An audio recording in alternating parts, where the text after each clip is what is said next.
Fala pessoal, tudo bem por aí? Vamos dar sequência à nossa série Como Eu Trato e nessa discussão de hoje a gente vai abordar o manejo da hipertensão resistente na população com doença renal crônica. Então, antes de mais nada, a gente precisa definir o que é hipertensão resistente. É aquela hipertensão não controlada, ou seja, a pressão arterial maior ou igual a 140/90, no uso de 3 agentes antihipertensivos de classes diferentes e em doses otimizadas, sendo que pelo menos uma dessas medicações precisa ser um diurético. Então, na maioria das vezes, o que a gente vai encontrar? IECA ou BRA, mais bloqueador de canal de cálcio, mais um diurético tiazídico, uma vez que são as 3 classes de primeira linha no manejo da hipertensão arterial sistêmica. Mas antes de sair dando o diagnóstico de hipertensão resistente, taxando todo mundo aí na esquina de hipertenso resistente, a gente precisa afastar 2 condições que são extremamente comuns no dia a dia. A primeira, o efeito do jaleco branco, e a segunda, a má aderência. Então vamos falar um pouquinho do efeito do jaleco branco. A diretriz brasileira de hipertensão arterial de 2020 fala que até 20% dos pacientes têm hipertensão do jaleco branco. E para eu afastar essa hipertensão, esse efeito do jaleco branco e confirmar que o paciente não está bem controlado com as medidas de consultório, eu preciso fazer as medidas domiciliares. Então posso usar o mapa de 24 horas ou usar MRPA, medida residencial de pressão arterial. Lembrando que a MRPA, ela precisa obedecer alguns critérios importantes, utilizar um esfigmo que seja calibrado, que seja validado, orientar muito bem o paciente os cuidados que ele precisa ter no momento de aferir a pressão, então estar com a bexiga vazia, não ter feito atividade física, não ter ingerido álcool, não ter fumado, a posição adequada, pernas descruzadas, costas apoiadas, altura do braço, então todas essas orientações são importantíssimas para que a gente confie nessa medida residencial de pressão arterial. E o mapa e medida residencial de pressão arterial ele tem 3 grandes benefícios. O primeiro é afastar esse efeito do jaleco branco. O segundo, que ele vai trazer informações de pressão ao longo do dia, então diferentes horários. E o terceiro benefício é que essas 2 medidas tiveram mais correlação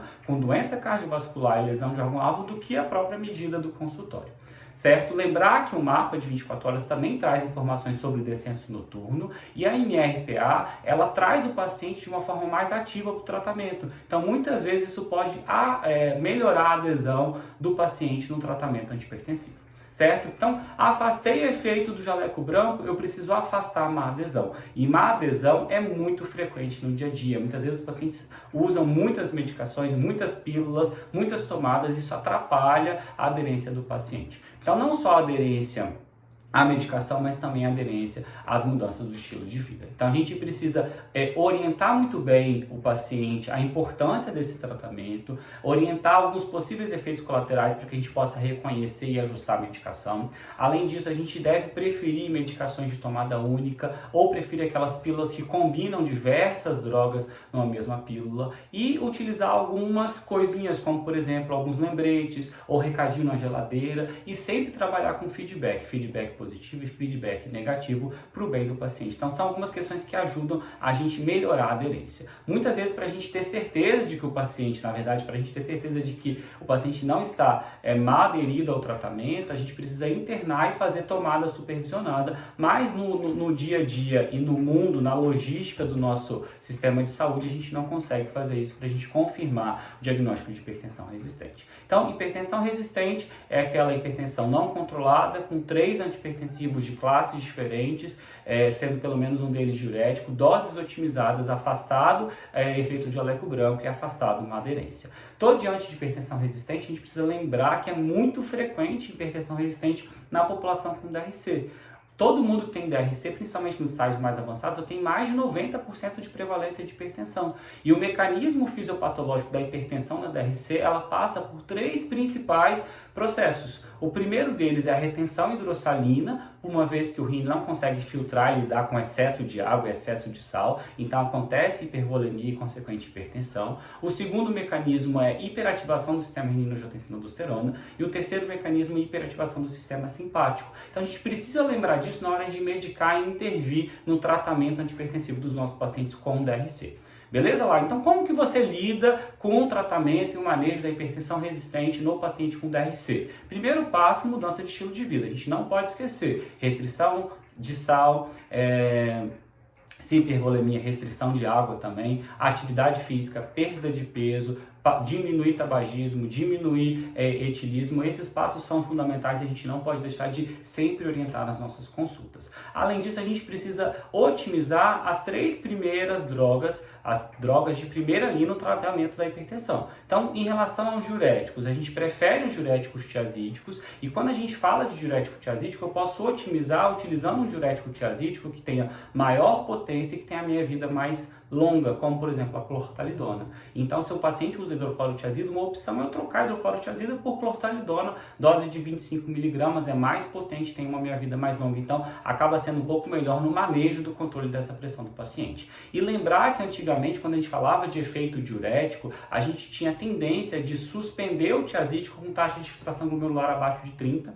e transicionar eles para diurético de alça. Mas a gente teve um trabalho que saiu lá em 2021 chamado Click Trial, que mostrou que a clortalidona ela é eficaz em efeito antihipertensivo nos pacientes com doença renal crônica estágio 4. A média da taxa de filtração glomerular ali era por volta de 23. Então a gente tem estendido o uso do tiazídico para o estágio 4. Agora, se eu estou diante de um paciente que está hipervolêmico, mesmo em uso de diurético tiazídico, ou que está com doença renal crônica em estágio 5, talvez não valha a pena insistir no diurético tiazídico, eu preciso transicionar ele para um diurético de alça. Lembrar que muitas vezes eu preciso de doses mais altas de diurético de alça para ter o mesmo efeito natriurético nos pacientes com disfunção renal. E, se possível, eu preferiria também o diurético de alça com meia-vida mais longa, que é a torcemida, mas não está disponível no Brasil. Então a gente precisa lembrar disso. Talvez otimizar a dose de tiazídico, preferir clortalidona e otimizar a dose de diurético de alça se necessário.